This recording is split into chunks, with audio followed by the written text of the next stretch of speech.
ఒక అమ్మాయి లైఫ్లో జరిగిన కన్నీటి కథని ఇలా రాసుకుంది. ఒక అందమైన గులాబీ పువ్వు ఉంది. ఆ గులాబీకి ఆకాశంలో ఉన్న చంద్రుడు అంటే చాలా ఇష్టం. ప్రతిరోజు చంద్రుని చూసి ఆనందపడేది. ఒకరోజు నేను చంద్రుని కలుస్తాను, నా ప్రేమను చెబుతాను అని కలలు కనేది.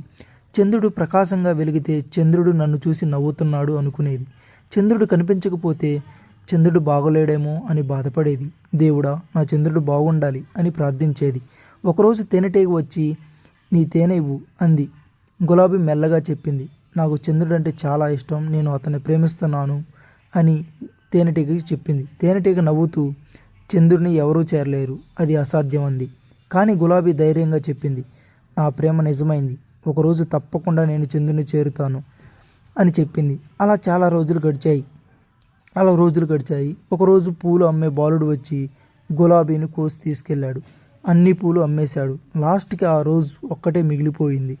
తను అమ్మిన పూలకు వచ్చిన లాభంతో అతను ఆ గులాబీని దేవుడు ముందు పెట్టాడు.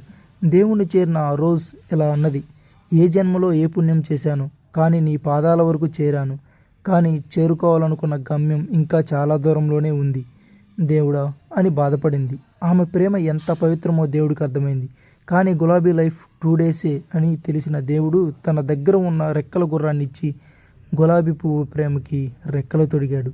చివరకు గులాబీ చంద్రుని చేరింది. తనని చేరడాన్ని అసాధ్యమని తెలిసినా తన ప్రేమతో దేవుణ్ణి మెప్పించి తనను చేరిన రోజుని గుండెకి హత్తుకొని చంద్రుడు కూడా ఆమె ప్రేమను అంగీకరించాడు. ఈ కథ మనకు చెప్పేది ఏమిటంటే, ప్రేమ నిజమైనదైతే దూరం అనేది అడ్డు కాదు.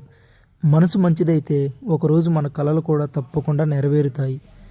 మనసు నమ్మితే అసాధ్యం కూడా సాధ్యమే. Thank you guys.